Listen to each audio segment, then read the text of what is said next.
Hello, everyone, and welcome to A New Direction. My name is Jay Izzo, and oh, man, do we have a great show for you. Let me just say something to you, folks.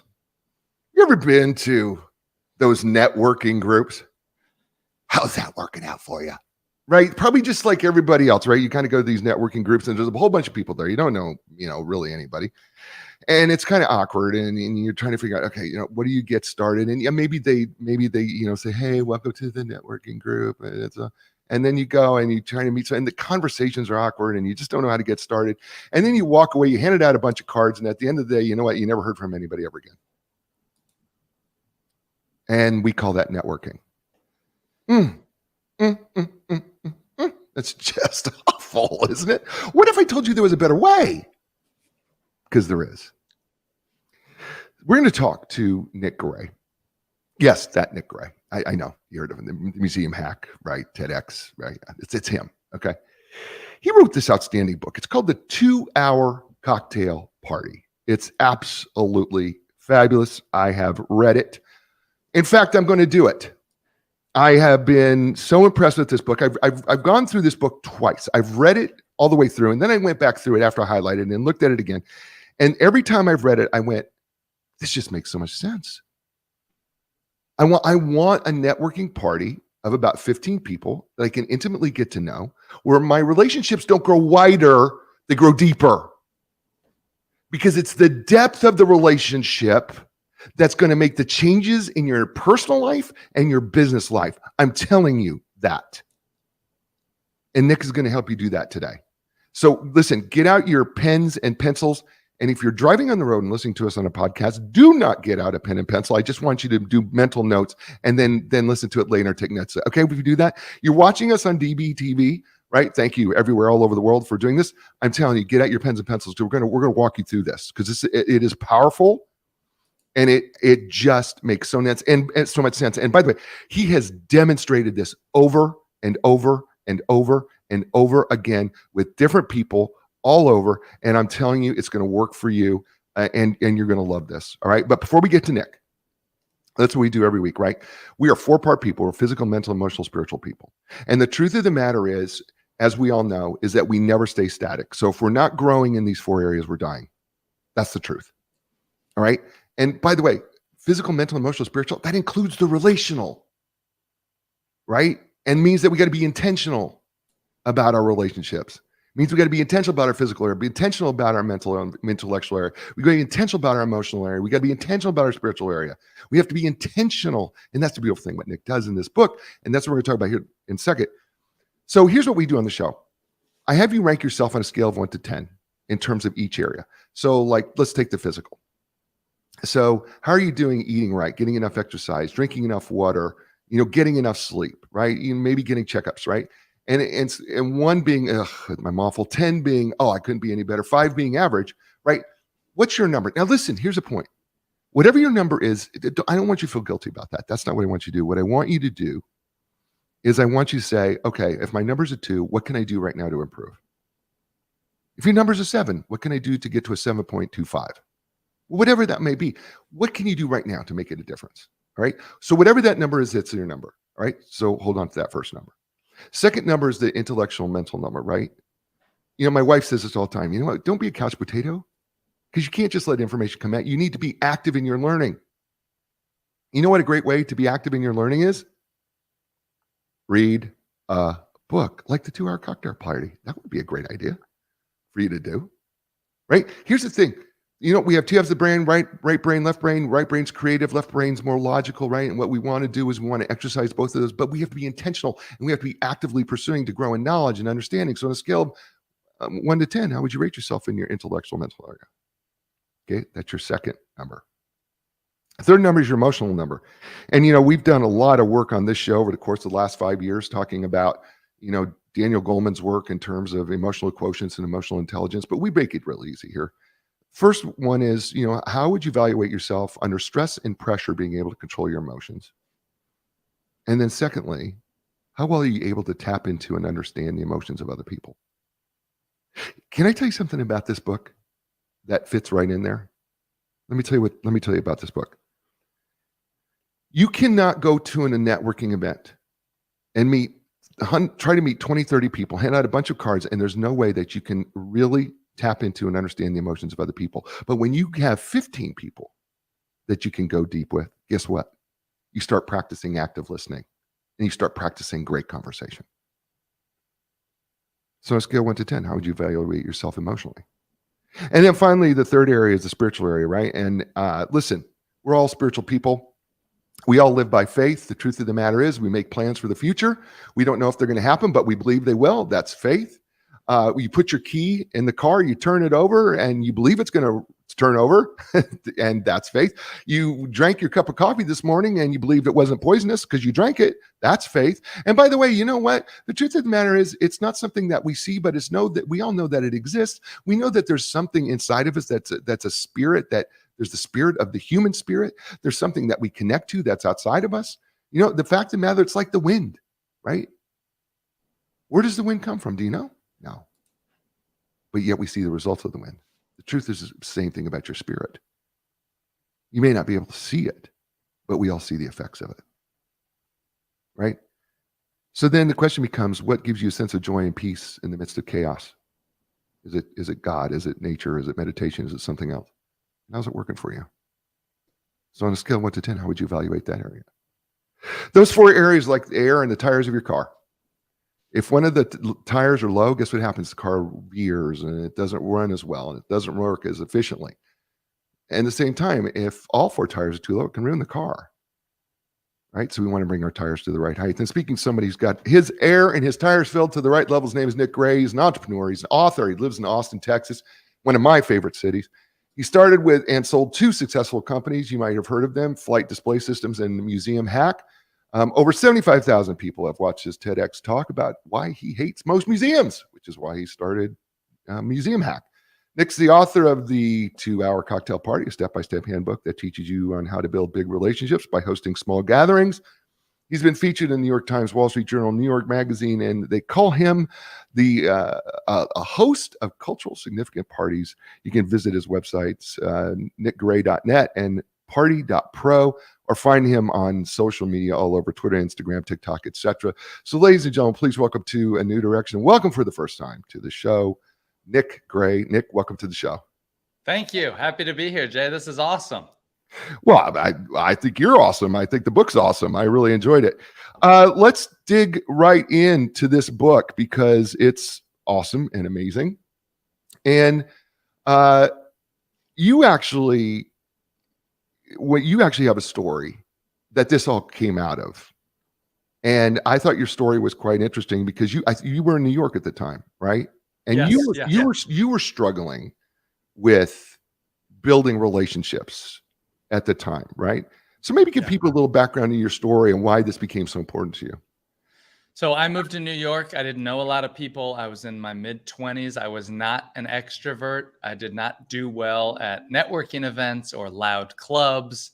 And I would leave those events feeling frustrated and kind of blame myself, like something I was doing was wrong. And I would say, oh God, all these missed opportunities. I live in this big city, but why do I feel more alone than ever? And that was kind of my origin story, that I realized I needed to do something different. And I realized that instead of going to bad events, I would learn how to host good events. Instead of going to bad parties, I would bring the party to me. So I started to host my own events, and through a series of experiments, I've hosted hundreds of parties now. I learned that there's a specific formula to make them successful that anyone can learn. Yes, I agree with you that when I read it, I read it. It's, you and I had a little conversation. People don't know that some, authors we talk, and I wasn't sure the book was going to be a fit for the show. And then you sent me the book, and I kept looking at the book, and then I read it, and I went, oh, people got to do this. I'm going to do it. I'm going to do it. I'm going to do it. So here's one of the things. Chapter 1, part 1. By the way, the book's divided up into 3 sections and chapters. Chapter 1 is why host a party. And you say something in a subtitle that says, making friends as an adult is hard. And by the way, that is so true. It is difficult as an adult to make relationships. I coach clients and It's one of the things that they struggle with is actually, meeting new people, extroverted or introverted. It's difficult. And you say that science, you've done it. I saw the study that there's a study that you mentioned here that found that most American adults haven't made a new friend in over 5 years. And then you reference another study that nearly half the adults report feeling lonely and left out. And the study even said it has reached epidemic levels. And then you say, no one teaches adults how to make new friends. You do that in this book, don't you? Yeah. Yeah.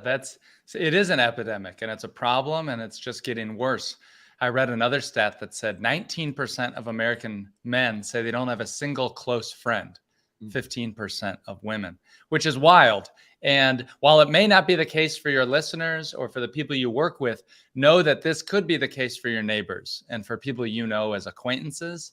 And the purpose of these parties that I host is to help people meet other people. And trust me, it helps you for sure, but it also helps all the people who attend your party. That's what really makes them successful with this formula.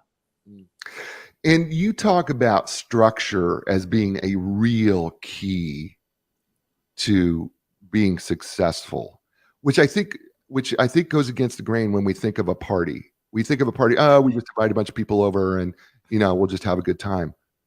But that's not the crux of what you do. It's about structure, isn't it? Yes.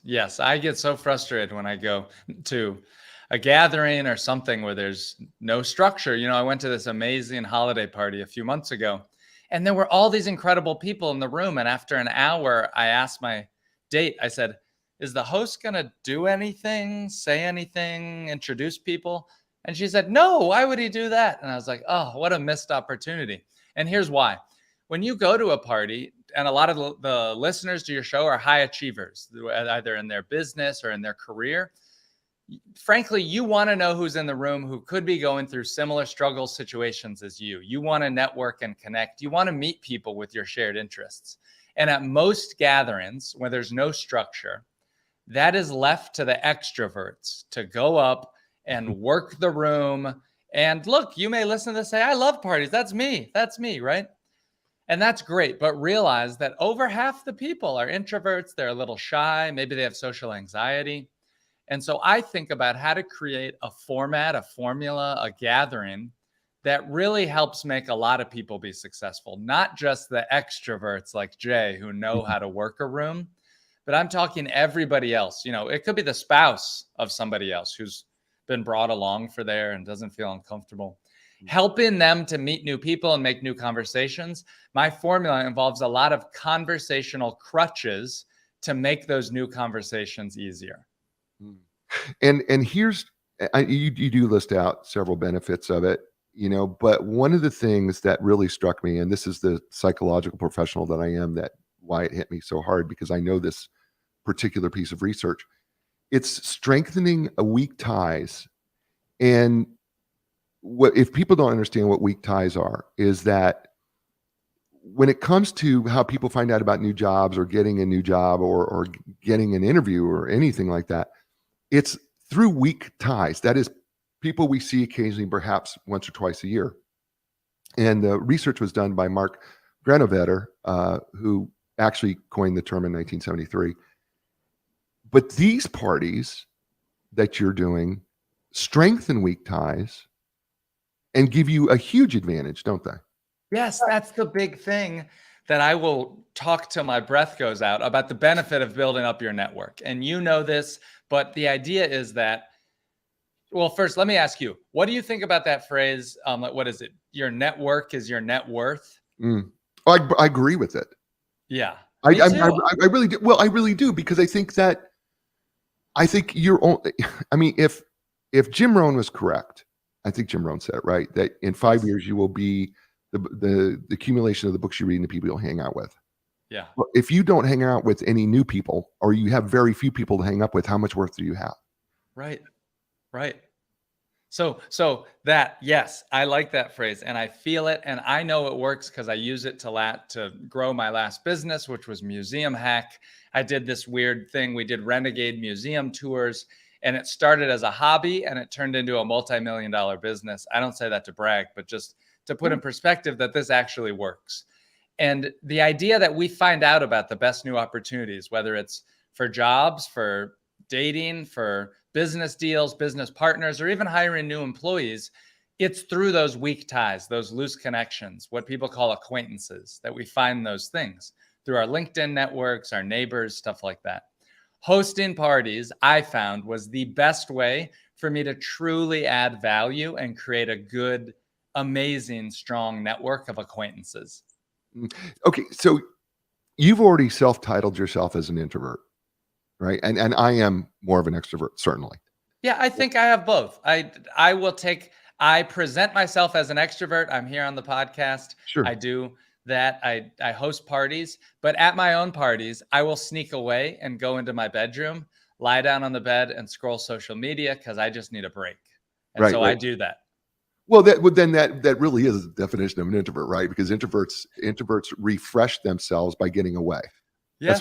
That's what they do. I mean, that's how they extroverts get rejuvenated by being around people. That's Yeah. what rejuvenates us. Introverts, you Mhm. know, get re-energized by being by themselves for Uh-huh. periods of time. So I would argue that, not argue, but I would say, well, you probably maybe lean a little more introverted, which is okay. But we usually have a little bit of both. All right. So let's be Mhm. clear there. But what you set up here is for introverts too. That's Yeah. what I think. This is what's important because people, I can hear introverts already saying, you know what, I don't know that I could do this. I mean, Nick, it sounds like a really great idea, but you're gonna have to do some more convincing to me as an introvert. So Yes. how would you convince them? So here's what I found, especially in inviting introverts. I dated a woman for a long time who's an introvert who had social anxiety too, two separate things to be clear. I found that introverts and people like that want to know what to expect. And Mm, when they know what to expect, when you set the expectations for what'll happen at the party, it helps them have more clarity. It helps them have more confidence. And so when we do things like telling them who's going to be attending, when we tell them that there'll be name tags and icebreakers, so there's no clicks, when we give them an idea of an agenda, when they know it's only 2 hours long, mm, it helps them have confidence to know what to expect, which eases their concerns. I talked to a guy who read my book. His name is Tom, and he teaches screenwriting at the University of Houston here in Texas. And Tom said, "Oh, look, I'm an introvert. I take social anxiety medicine. I could never host a party."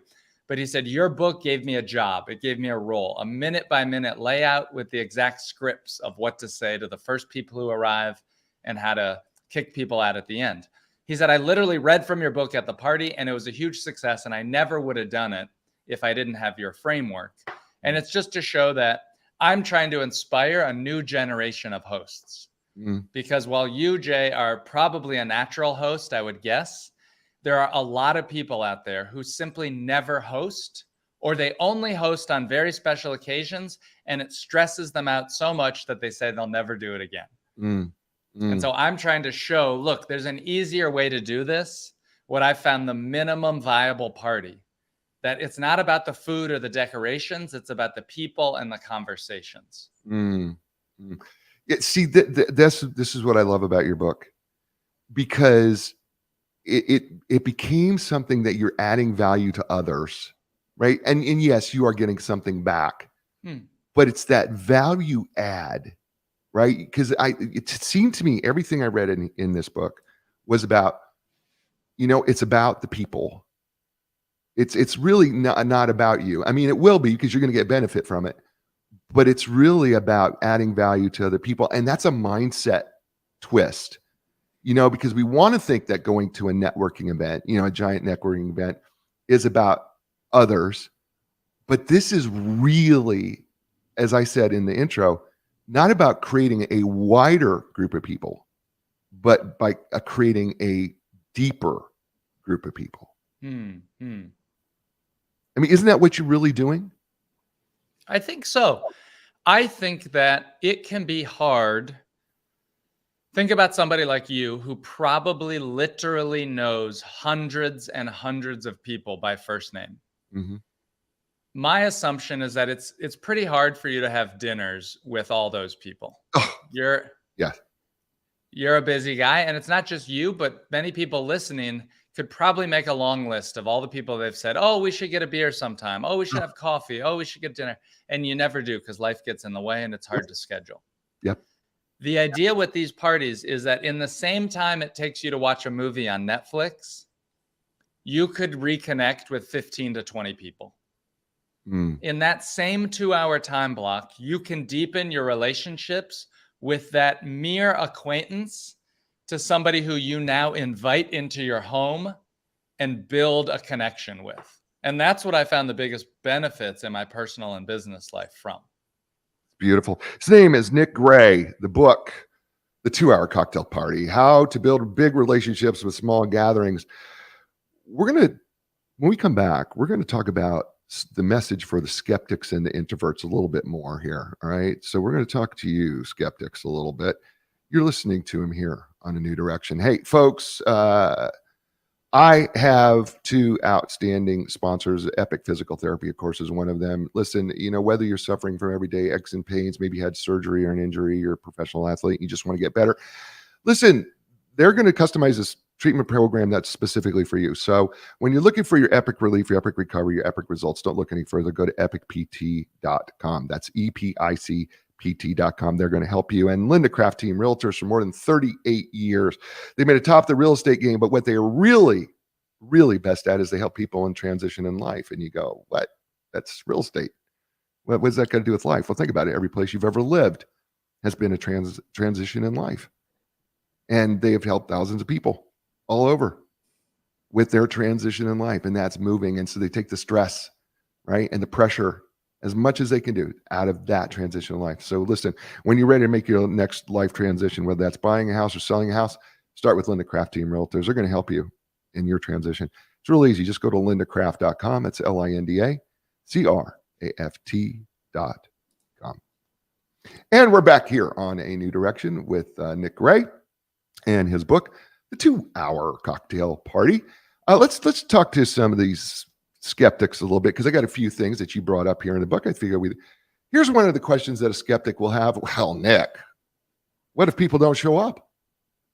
That's the number one fear. It's the number one fear of a new host, that nobody will show up. And we use the concept of a core group in order to make sure that people will show up. A core group is your 5 friends, neighbors, colleagues, the people that if only they show up, you'll still have a good time. And we don't actually plan the party unless they say yes, that they'll attend. Mm-hmm. And so the concept of a core group paired with the concept of a long runway. Long runway means you want to give yourself as a new host at least 3 weeks from the time you say that you're going to do it until the party. That 3 weeks gives you enough time to fill up and guarantee all these attendees. I'm happy to say that for readers of my book, they report over a 93% attendance rate, which is unreal from the days of Facebook events where you would spam people and maybe 30 would say they show up and only like 9 of them do. With my formula and format, which is not rocket science, I'll teach everybody here. I'm not trying to hide the secrets of my book. It involves using a core group. Core group means you ask your 5 friends, hey, I'm thinking of hosting a happy hour on Tuesday night, May 19th. If I do it, would you come? And you get 5 yeses. And only once you get 5 yeses, then your party is happening. You make an RSVP page, you reach out to other people, etc. If you don't get 5 yeses, you choose another date and time and you try again. That saves you the embarrassment, because most people say what's actually worse than no one showing up is if only 2 or 3 people show up. Then it's like, oh my God, these people are here. They know it's not good. What do I do for those 2 hours? So we want to do everything ahead of time to make sure that that doesn't happen, and it won't, I'm happy to say. Ways we do that. Number 1, we send 3 reminder messages leading up to the party. Those 3 reminder messages help keep your party top of mind and get your people to show up. Number 2, those messages have a secret weapon that's called my guest bios. Guest bios are little blurbs that you write about them. Could be as simple as, Rob is my neighbor. He loves to practice yoga. Ask him about his new bike. Or they could be a little more professional. Janie works at Microsoft in the client support. Ask her about triathlon training. There's different, you can go as deep as you want, but those things get people excited to attend. And it raises the level of excitement and it also commits them. We do other stuff where when you do a double opt-in introduction, so you ask people first, hey, I'm hosting the party on this date and time. Can I send you the info? Only if they say yes, then you invite them to the party. If they say no, you don't even bother. Now you're doing this double opt-in to get their commitments. I think where most people make the mistake, Jay, is they just spray and pray. They send out party invites and they see who's going to show up. And they're terrified, wondering. This way, you know who's going to show up. And most of the work in my book is guaranteeing that those people will show up. That's beautiful. All right, here's the next skeptic. Nick, it's too much work. Oh, yeah, it's too much work. A lot of people have hosted dinner parties, especially. It's too much work. It is. That's why I don't host dinner parties. I'm obsessed with what's the easiest possible way. Now, look, for those of you who are worried that it is too much work, I will say that there's a little bit of work. You have to invite people. So you're going to have to put some time, maybe the time you'd put into watching a movie, like I said. But where we choose to spend that time, I will tell you that this will have the biggest rewards. That the network that you build, just like Jay was saying, just like the importance of those people you surround yourself with, it will pay itself back. I can't think how much it's done for me and other people that have learned to host. Okay, next skeptic question. Nick, it's too much stress. It's too much stress. I hear that. One of the best parts about my party formula is that the party ends after 2 hours, which gives you time to tidy up and clean and just recharge. Because the worst thing is to wake up the next day feeling drained, exhausted, or hungover. And the idea of thinking, where are most of the stressors? Well, it's in decorations and in food. My parties don't have any of those. It's in stress of knowing if people will show up. Well, I guarantee that they'll show up, and I'll show you how to make that happen. And then people want to know, what do I do at the party? Well, all of that is listed out in an agenda as well to make it easy to know that you can be successful. It's beautiful. All right, next one. Nick, I'm too busy. Oh, I'm too busy. That's a good one. Everybody is too busy. And we prioritize what's important to us. And so the idea of I don't have any time or this isn't a priority. What I would encourage your guests to do is to simply pick a date. I know that if you make it in your calendar, then you make it real.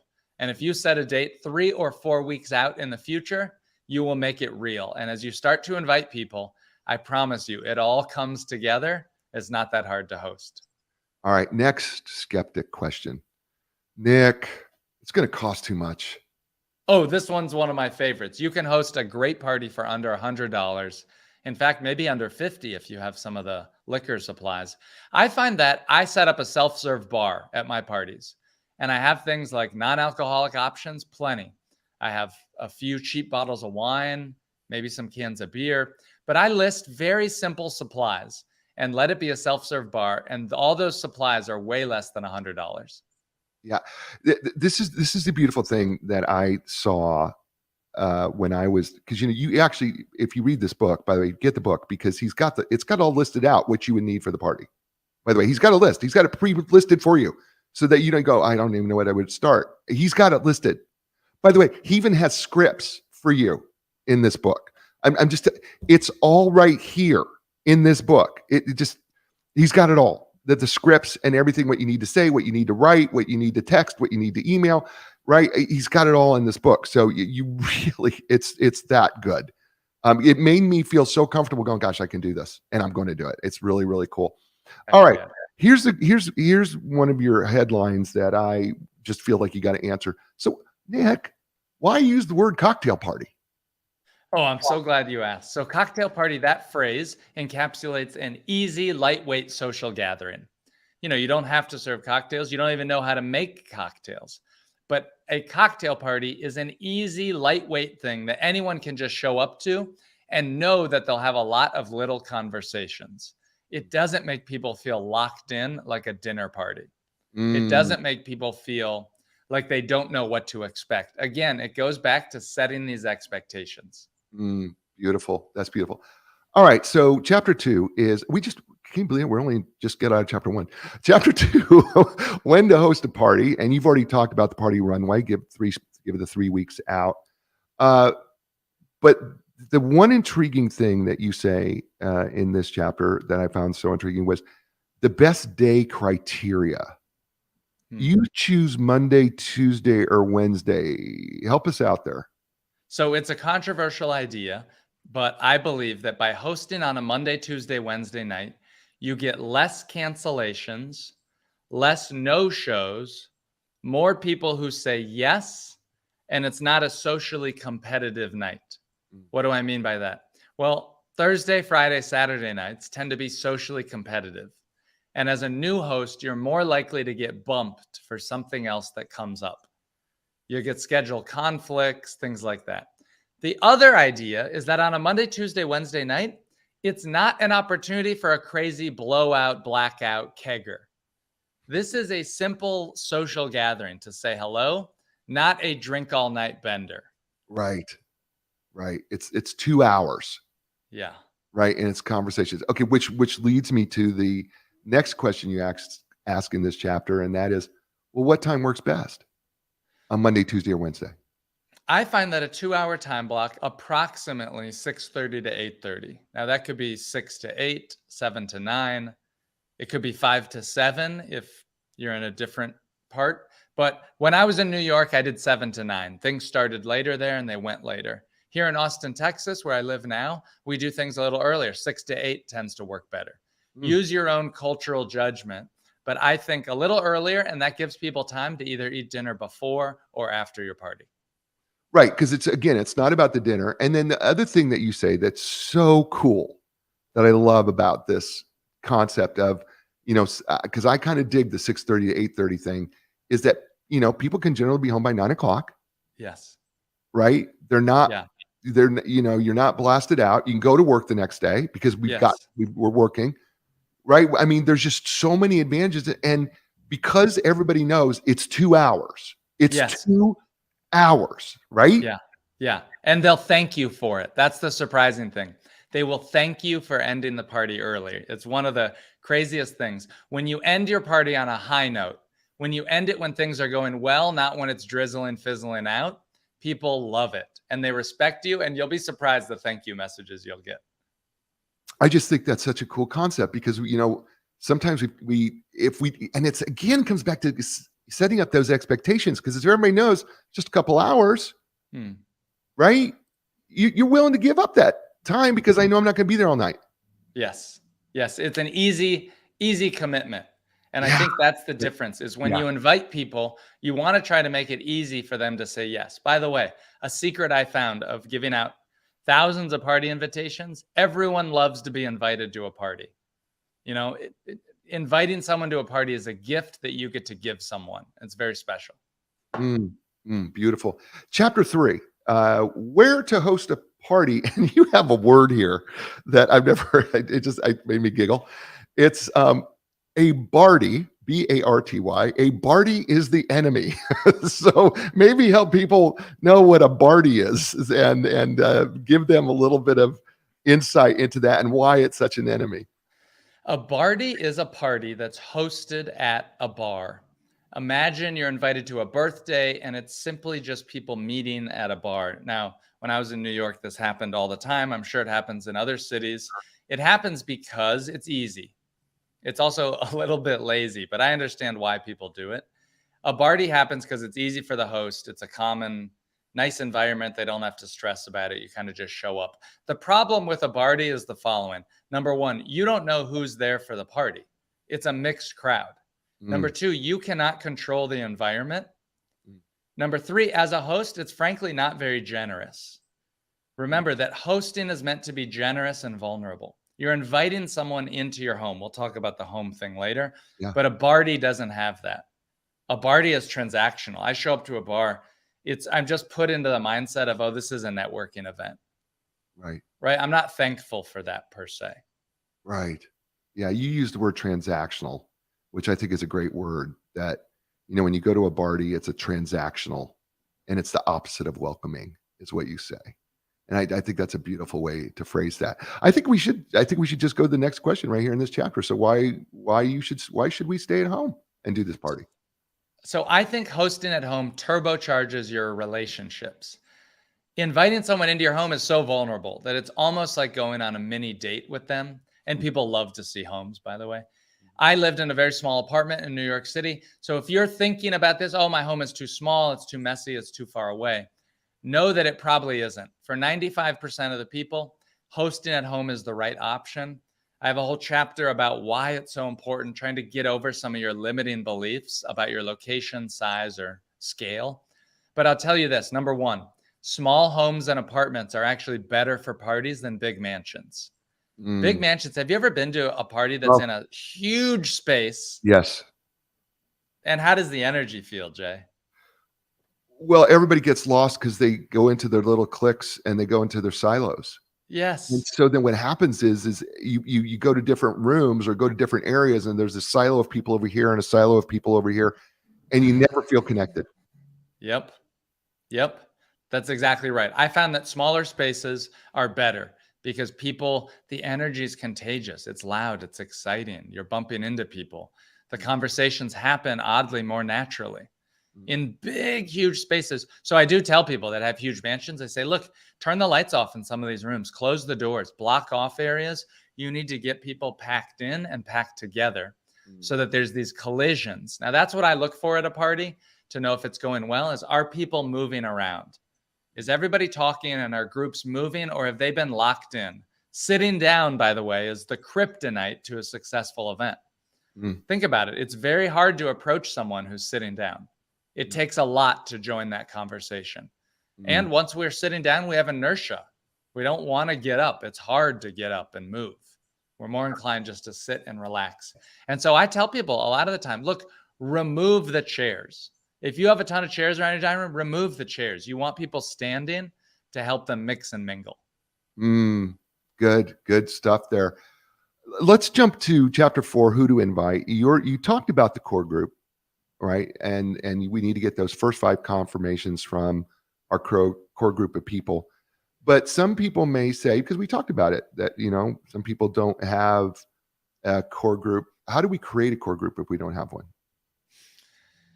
My advice and my guidance is a little bit harder for people that have 0 friends. And I would say that this format and this formula works better, and I feel more qualified if you have at least 5 people who you can invite. Now, if you do not have that, I'll try to take a stab at it. There's the age-old advice that I'm sure you've heard, that is to join a sports team or a league or a hobby or a church group. One hack on that I've heard is that if you want to join a sports group, look for the sports that have the biggest teams. For example, kickball generally has the biggest teams, and both of the teams go out for drinks or socializing afterwards. Look for events like that you can join, where you have the opportunity to mix and mingle and talk and meet new friends. The phrase that you would use if you don't know anybody yet, you're new to town, would be something like, hey, I'm new to town. I'm meeting some interesting people. I'd love to host a happy hour to get people together in a couple of weeks. Can I send you the info? That phrase, can I send you the info, is the easiest way to get somebody's contact information. Remember, everyone wants to be invited to a party. It's a gift that you get to give, and it will give you time, a couple of weeks, to collect and build up your list of people. Cool. All right, next question. How many people should we invite to this party? The minimum number of people that you want to have attend is 15. And I'll tell you why. I found the difference in a room between 15 and 11 is monumental. You walk into a room of 11 people and you kind of know immediately that you'll be able to talk to everybody in 2 hours. When you have 15 to 20 people, that's the right number of attendees based on my experience. It's enough that you as a host actually can do less work. It's less work when you get into that range. And it's also enough people that there's momentum, there's energy, that new conversations are forming and mixing and mingling. Under 15 and that doesn't happen. Over about 22 and it's too much. You don't get a chance to really connect with everybody. You can't run the icebreakers like I say you should. Over 22 is too complicated. So I think 15 to 20 is a sweet spot. As far as how many you need to invite, well, it depends on the strength of your network. For me, frankly, I'm being honest, I have a very wide network of loose connections. I know a lot of people a little bit well, and I need to invite maybe 40 people in order to get 20 to attend. Mm. Other people I've talked to have very tight communities. I talked to a guy just yesterday who said he invited 19 and 21 showed up. Some people brought their friends. That can happen, and it depends based on you, how busy you are, how busy your friends are, how well they know you, things like that. Beautiful. His name is Nick Gray. The book, The 2-Hour Cocktail Party, and it's just getting started. You see what I did there? Yeah, I see what you did. You know what you're listening to here on A New Direction. Hey, folks, Epic Physical Therapy. They have a couple locations. They offer the top of the line equipment, including the Ultra G anti-gravity treadmill, the Normatec compression sleeves, Game Ready. That's just a few. They're trained and certified in the most comprehensive, cutting-edge treatments like blood flow restriction therapy, dry needling, cupping, and that's just a few. Look, here's the deal. When you're looking for epic relief, epic recovery, epic results, don't look any further. Just go to epicpt.com. It's epicpt.com. You won't regret it, I promise you. And then Linda Craft Team Realtors. More than 38 years helping people transition in their life, because after all, you know what? Every place you move, transition in life. But here's the thing. Their clients say they're the legends of customer service. Beyond none. I mean, even her first client from 1985 still shows up today. So listen, when you're ready to make that transition in life, whether you're ready to sell your home, buy your home, start right where you should start. It doesn't matter where you live. They're independently owned. They're not part of a national company. They will find the best person for you. Just go to lindacraft.com. It's LINDACRAFT.com. And we're back here on A New Direction with my friend, Nick Gray. I think I can call you friend. Can't I call you friend, Nick? Yes, especially now that you're going to host a party, you are confirmed. Okay, so we've got our core group. We got 5. Should we start inviting the VIPs right away to that first party? You're good, Jay. You're good. No, do not invite your VIPs yet. Your first party needs to be a low stakes affair. Do not pull from the top shelf. Now, what do we mean by VIPs? Well, as high achievers who listen to this podcast, you want to connect with and network with other successful business owners, entrepreneurs, etc. Don't invite them yet. Your first party is practice. Your first party is just to see that you can host this easily, and you'll practice doing some icebreakers, name tags, the invitations. I suggest for your first party, invite your old work colleagues, invite people you know from long time in town, your neighbors, your friends, their spouses. Invite those people to practice this. And then at your next party, 6 to 8 weeks afterwards, invite half of that group and half of a new group. And that's when you can start to reach and use these parties to build your network. Got it. So the second and third parties, 6 to 8 weeks. And then after that, then maybe looking at some of the VIPs later on down the road. So maybe, yes, maybe by the third or fourth party, we're looking at the VIPs. Third party for sure. Okay. Good. Cool. I love what we're doing there. I think that's a great idea. You talk about in chapter 5, it's called The Magic of Name Tags. And a lot of people will say, oh man, really? You're going to do name tags, Nick? Why do I got to do name tags? I feel so strongly about name tags. I will die on this hill, by the way. Good for you. Go ahead. Why do you feel so strongly about name tags? Number one, I'm bad with names myself. I've used them just because I'm bad with names. Number two, they serve as a visual unifier, that this whole party is a safe space to go meet somebody new and create new connections. What this party is not is a party of cliques. Now, I asked a question recently on my social media, do you mix your friend groups? I was surprised, only 60% said yes. That means 40% of people never mix their friend groups. They have their golf buddies, they have their church friends, they have their neighbors, and they never mix the groups. I've found the most success when I mix my groups together, and name tags serve to unify everybody so there's not a clique. The third reason I like name tags is that for those people that are a little bit shy, they do help us to eliminate the number one thing. The sweetest sound to anyone's ears is the sound of their own name.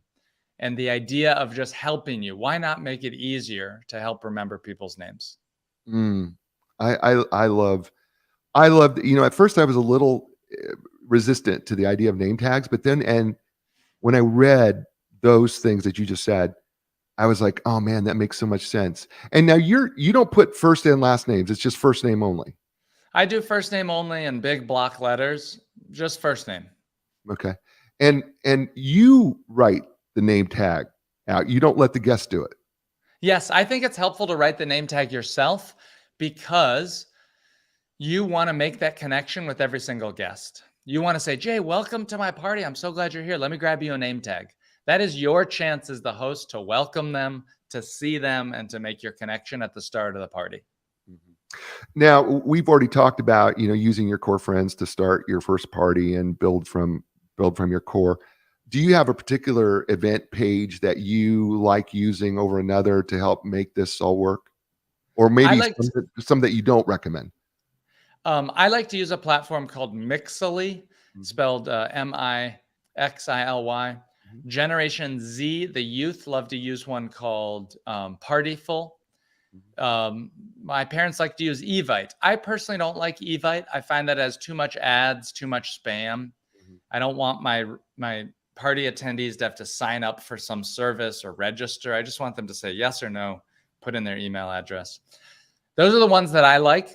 Ultimately, the most important thing is to make sure you're collecting RSVPs. What you don't want to do is simply spray and pray a graphic that you make that just says the date and the time. You want to get the social commitment. You want that contract of they're saying, yes, I'm going to come, I'm going to RSVP. That alone will boost your attendance rate massively. You also say that don't be afraid to send out reminders because you have I think a 3-stage process about reminding people. Yes. Do I have that right? 3 stages? I think that's right. Yeah, 3-stage process, right? Yes, that's it. I do 3 reminder messages. 1 that's a week before your party, 2 that's 4 days before your party, and the 3rd and final one is the day of, the morning of your party. And I think that a lot of people, oh, I'm worried I'm spamming. Look, I've hosted hundreds of parties and no one has ever said to me, quit spamming me about that free party. Quit bothering me about that free party. No, this is not a situation. So we got to keep our party top of mind and we need to keep it aware and in people's mindset so that they don't flake out. So they don't use, oh, work's going late, something else. When Okay. they see that you're a host who cares, when they see that you're putting work into this, people appreciate that. Right. Right. Yeah, I get that. I'm going to skip ahead to part 3, which is called party time. And in chapter 11, it's entitled Navigating the First 20 Minutes. I think, and you nailed this one, but you nailed the whole book, but this one you really nailed. The first 20 minutes of any event are the most stressful. I'm quoting you. I call this window of time the awkward zone. It's a phase almost every party passes through. And you are so right. So help us get through the awkward zone in that first 20 minutes, Nick. What do we do? Well, the awkward zone is real. It happens at every event. It's that first period of time when you don't know if people are going to come or not. Number 1, when you host a party using a 2-hour time window, you'll be shocked and surprised at how many people show up on time. Because when it's not a rolling start, have you ever been invited to a barbecue that starts Yeah. at like 4 p.m. with no end time? Yes. And you're like, sheesh, what time do I even show up? You're doing this mental calculus. They're like, well, the host is from the Midwest. Their wife's Brazilian. I guess I need to show up 3 hours late, but the meat will be cold. It's this whole calculus. And we get rid of all that when you host at a 2-hour window. People know what to expect. I find that 2-hour window helps to compress the awkward zone. The other thing you can do to avoid the awkward zone, because sometimes this happens, the person you know the least shows up first. That happens. It's funny how that happens. Mm. The way you can get around that is by asking a couple people in your core group to show up 15 minutes early. Say, hey, help me out. Would really appreciate if you show up a few minutes early just to be there at the beginning. That's something that you can do just to make your party easier and launch with success. One of the things I had to chuckle because this is would be so me. It's how not to basically handle the awkward zone. The story about Jessica. Oh my gosh. Yes. This happened to me. I've not always been good at small talk. I've been a little bit awkward. I'm still a little bit awkward. And a woman showed up to my party, and I just blurted out to the room the first thing I remembered about her. I said, "Hey everyone, this is Jessica. She's Mormon." And there's a polite rule in American society that you don't talk about religion and politics with people you just met. And nobody wanted to really talk. They didn't know what to do. She felt awkward. My guest felt awkward. So that was not the way to handle the awkward zone. I made it more awkward. Okay, so note to self. Somebody shows up and tells you what religion they are, you do not need to tell everybody else. Okay, that's awesome. I do want to cover here in the last few minutes, chapter 12, icebreakers, because I'm a big fan. First of all, I'm a huge fan of icebreakers. I'm a huge fan of them for any size group that I've done. I love icebreakers, but they are especially important to the 2-hour cocktail party. So let's help people understand icebreakers a little bit, and maybe one of your favorites, and because there's going to be 3 icebreakers during the course of the evening. So let's walk through that a little bit in a few minutes. So let's talk about the theory behind them first, and then your guests can adjust if they need to. The theory behind icebreakers is they're a conversational crutch to give people an excuse to go say hey to somebody new. The icebreakers also serve as a roll call to know who else is in the room. Look, if Jay goes to a party, he probably wants to meet somebody else who hosts a podcast. You don't know that until you do a round of icebreakers to learn who's in the party. All my icebreakers that I recommend have 3 key components. Number 1, say your name. Number 2, say what you do for work or how you spend your days. And number 3 is the icebreaker question. That's the third part. That's the icebreaker question. We say those first 2 at every single one just to encourage those new conversations. Even if you think, oh, of course people remember what I do, they don't remember. There's a lot going on at these parties. So what questions do I ask? Well, I think icebreakers get a bad rep because people ask the wrong questions. They ask questions that are brain teasers.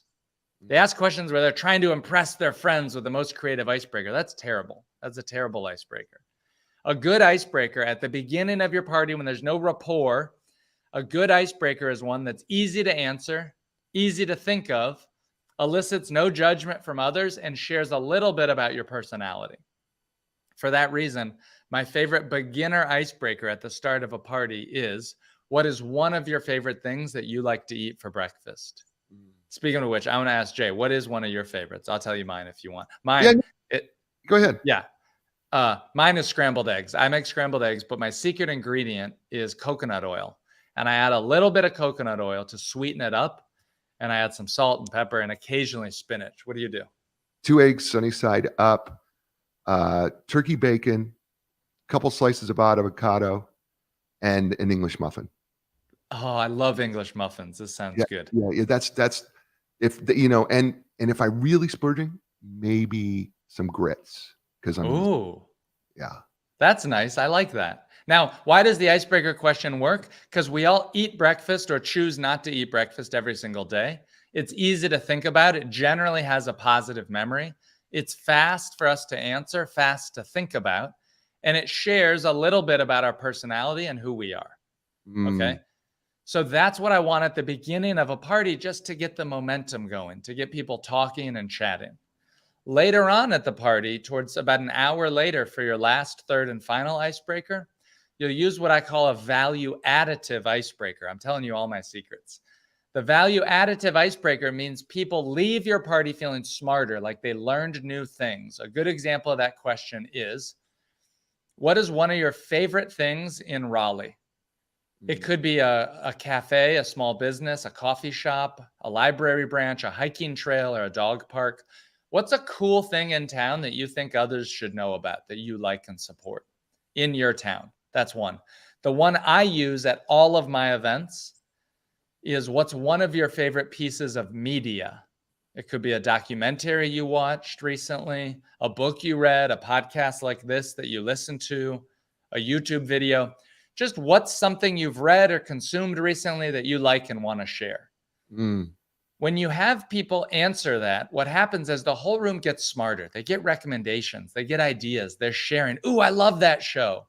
Oh, I watched Last of Us. That's so good. They're connecting over that shared thing. And so that's what we want, is for people to leave your party like they met a lot of people, they got new ideas, they're inspired. It's why you're going to get more thank you messages from this type of party than any other. It's beautiful. Nick, we've done an hour. That was wild. It goes so fast. I tell people, you don't know how fast an hour goes. Tell people how they can get a hold of you, Nick. Well, my name is Nick Gray. I wrote a book called The 2-Hour Cocktail Party, and this can be used to host a variety of different things. You know, you could even host a baby shower with this, a networking event, or a happy hour. And like Jay said, it's hard to make new friends as adults. You know, there is something called a friendship recession that's happening now, and it's being written about and quoted.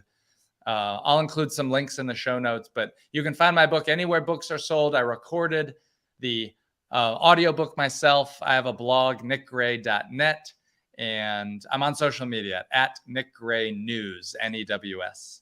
Perfect. Thanks, Nick. Stay with me. Hey, folks, it's the show. You know what I say to you every week, right? You're in control of 3 things: your attitude, your effort, and your resiliency, right? Listen, I know your circumstances can be rough and they can be tough, but at the same time, you can control those things. Doesn't matter what's happening. You're in control of your attitude, your control of getting back up again, your control of your effort. Take advantage of that. I'll be back next week with another great guest. It's going to be another great book. It's going to be another great show. As I say to you all over, it's this. You know what? You had a lot of choices. You chose us, and I'm really grateful that you did that. Give us a positive review and maybe, 5 stars. You know what? And you know what? As I say to you all over the world, you know what that is. Ciao, everybody.